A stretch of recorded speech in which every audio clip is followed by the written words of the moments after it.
হামাসের বিরুদ্ধে নিজেদের জয়কে জোরপূর্বক নিশ্চিত করার সকল পন্থাই অবলম্বন করছে দখলদার ইসরায়েল। কোনো প্রকার বাধাকেই আমলে নিচ্ছে না নেতানিয়াহুর বাহিনী। যুদ্ধবিরতি চুক্তি লঙ্ঘন করে গত মঙ্গলবার থেকে গাজা উপত্যকায় নির্বিচার হামলা শুরু করে ইসরায়েলি বাহিনী। চলমান পবিত্র রমজান মাসে এই নির্বিচার হামলায় শত শত নিরীহ মানুষের প্রাণহানি ঘটেছে। এমন অবস্থায় গাজায় যুদ্ধবিরতি লঙ্ঘনে ইসরায়েলকে অভিযুক্ত করেছে ইসরায়েলি সংবাদপত্র হারেজ। প্রভাবশালী এই সংবাদপত্রটি বলছে, হামাস নয়, গাজায় যুদ্ধবিরতি লঙ্ঘন করেছে ইসরায়েল। ১৯ মার্চ বুধবার এক প্রতিবেদনে এই তথ্য জানিয়েছে বার্তা সংস্থা আনাদোলু। বার্তা সংস্থাটি বলছে, ইসরায়েলি সংবাদপত্র হারেজ বুধবার গাজা যুদ্ধবিরতি চুক্তি লঙ্ঘনের জন্য প্রধানমন্ত্রী বেনিয়ামিন নেতানিয়াহুর সরকারকে অভিযুক্ত করেছে।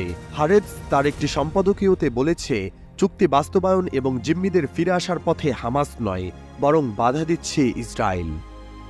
গত মঙ্গলবার গাজা উপত্যকায় বিমান হামলা চালিয়ে একদিনেই ইসরায়েলি সেনাবাহিনী ৪০০ জনেরও বেশি লোককে হত্যা করেছে। এছাড়াও আহত করেছে শত শত মানুষকে এবং চলতি বছরের জানুয়ারিতে কার্যকর হওয়া যুদ্ধবিরতি ও বন্দি বিনিময় চুক্তিও ভেঙে দিয়েছে। ইসরায়েলি সরকার দাবি করেছে, যুদ্ধবিরতি বাড়ানো এবং ইসরায়েলি বন্দীদের মুক্তি দেওয়ার সমস্ত প্রস্তাব হামাস বারবার প্রত্যাখ্যান করার কারণে নতুন করে এই হামলা করা হয়েছে। তবে ইসরায়েলি সংবাদপত্র হারেজ বলছে, কিন্তু আমাদের জোর দিয়ে এবং স্পষ্টভাবে বলা উচিত যে এটি একটি মিথ্যা বক্তব্য। হামাস নয়, বরং ইসরায়েল চুক্তি লঙ্ঘন করেছে।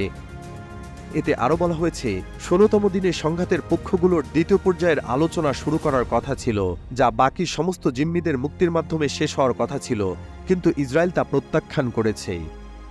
হারেজ বলছে, যুদ্ধবিরতির ৪২তম থেকে ৫০তম দিনের মধ্যে গাজা ও মিশরের সীমান্তে ফিলাডেলফি করিডোর থেকে সেনা প্রত্যাহারের প্রতিশ্রুতিও ভঙ্গ করেছে ইসরায়েল।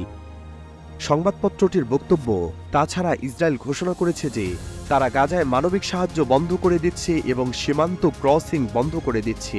জ্বালানি মন্ত্রীর গাজায় ইসরায়েলের সীমিত পরিমাণে বিদ্যুৎ সরবরাহ বন্ধ করার সিদ্ধান্তের মতো এই সিদ্ধান্ত চুক্তিতে ইসরায়েলের দেওয়া প্রতিশ্রুতির স্পষ্ট লঙ্ঘন করেছে। কারণ চুক্তিতে বলা হয়েছিল, দ্বিতীয় পর্যায়ের আলোচনা যতক্ষণ চলমান থাকবে ততক্ষণ সাহায্য প্রবেশ অব্যাহত থাকবে।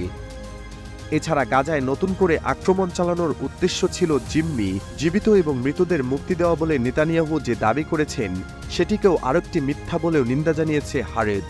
সংবাদপত্রটি জানিয়েছে, এটি আরেকটি মিথ্যা। সামরিক চাপ জিম্মিদের জন্য এবং অবশ্যই ইসরায়েলি সৈন্য এবং গাজার বাসিন্দাদের জীবনকেও বিপন্ন করে, একই সাথে ভূখণ্ডের অবশিষ্টাংশ ধ্বংস করে।